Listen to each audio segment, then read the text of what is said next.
మనకందరికీ తెలుసు ఈ నెల 22వ తేదీ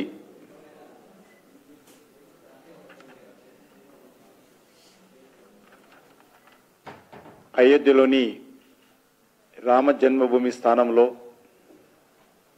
నిర్మిస్తున్నటువంటి శ్రీరామ ఆలయానికి ప్రాణ ప్రతిష్ఠ జరగనున్నది. ఇది ఒక సిమెంట్తో టెక్నాలజీతో నిర్మాణం చేసేటువంటి దేవాలయం కాదు. ఈ దేశంలో కొన్ని లక్షల దేవాలయాలు ఉన్నాయి, కానీ ఇది ఒక ఆ రకమైనటువంటి ఒక దేవాలయం మాత్రమే కాదు. ఇది ఈ ఆలయము మన సంస్కృతికి ఆధునికమైనటువంటి చిహ్నము. ఈ దేశంలో ఉన్నటువంటి అన్ని వర్గాల ప్రజలకు, ముఖ్యంగా హిందువులకు అచంచలమైనటువంటి విశ్వాసానికి ప్రతీక అయోధ్యలోని రామజన్మ దేవాలయము.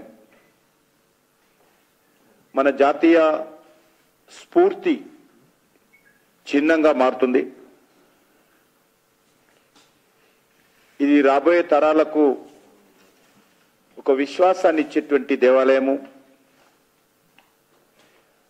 మన దేశం మీద దాడి చేసి మన యొక్క సంస్కృతిని, మన యొక్క సాంప్రదాయాలను, మన ఆచారాలను, మన ఐక్యతను,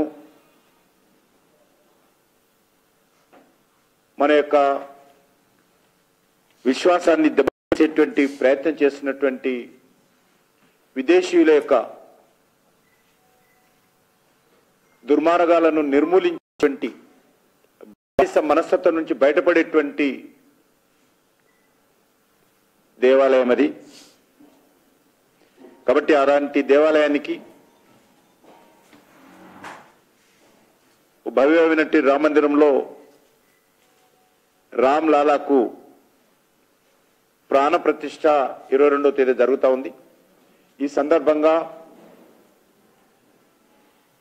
రాజకీయాలకు అతీతంగా భారతీయ జనతా పార్టీ కూడా అనేక కార్యక్రమాలు చేపడతా ఉన్నాం.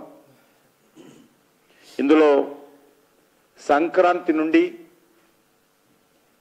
22 జనవరి వరకు, 14 సంక్రాంతి నుండి 22 జనవరి వరకు దేశంలో, తెలంగాణలో ఉన్నటువంటి పుణ్యక్షేత్రాలు, ప్రార్థనా స్థలాలు, దేవాలయాల ప్రాంగణాలలో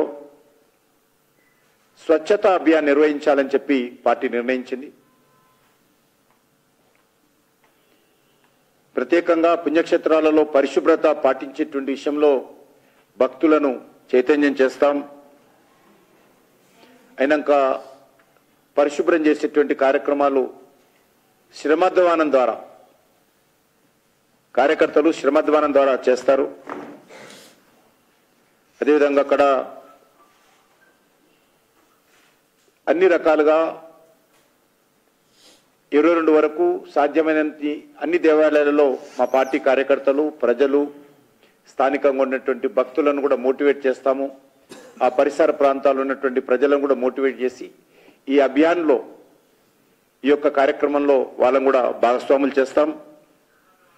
అదేవిధంగా మీకు తెలుసు 22వ తేదీ ఉదయం 10:30 గంటలకు అన్ని దేవాలయాల దగ్గర ఆ దేవాలయ కమిటీల యొక్క నేతృత్వంలో, ఆయా దేవాలయ కమిటీల నేతృత్వంలో అయోధ్యలో జరిగేటువంటి కార్యక్రమాన్ని స్క్రీన్ ద్వారా అక్కడ ప్రదర్శించేటువంటి కార్యక్రమం, ఆ గ్రామం కానీ, ఆ బస్తీ కానీ, ఆ కాలనీ కానీ ప్రజలందరూ కూడా సమిష్టిగా, సామూహికంగా అయోధ్యలో జరుగుతున్నటువంటి కార్యక్రమాన్ని తిలకించే విధంగా ఏర్పాట్లు చేయడము. అక్కడ ప్రాణ ప్రతిష్ఠ అయిన తర్వాత అన్ని దేవాలయాలలో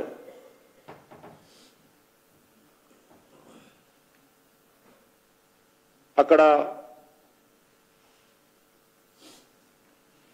మరి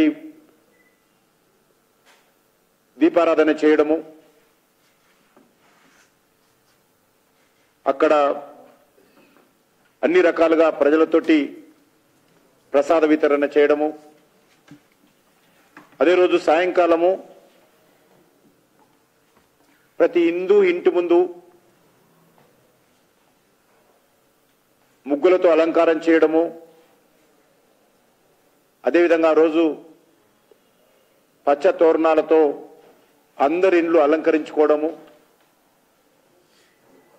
500 సంవత్సరాలైంది కాబట్టి 5 రామజ్యోతులను మన ఇంట్లో వెలిగించుకోవడము, ఈ రకంగా ఈ కార్యక్రమాన్ని చేపట్టాలని చెప్పి అక్కడ ఉన్నటువంటి దేవాలయ నిర్మాణ కమిటీ ఇచ్చినటువంటి పిలుపు మేరకు భారతీయ జనతా పార్టీ కూడా స్పందించి పాల్గొంటుంది.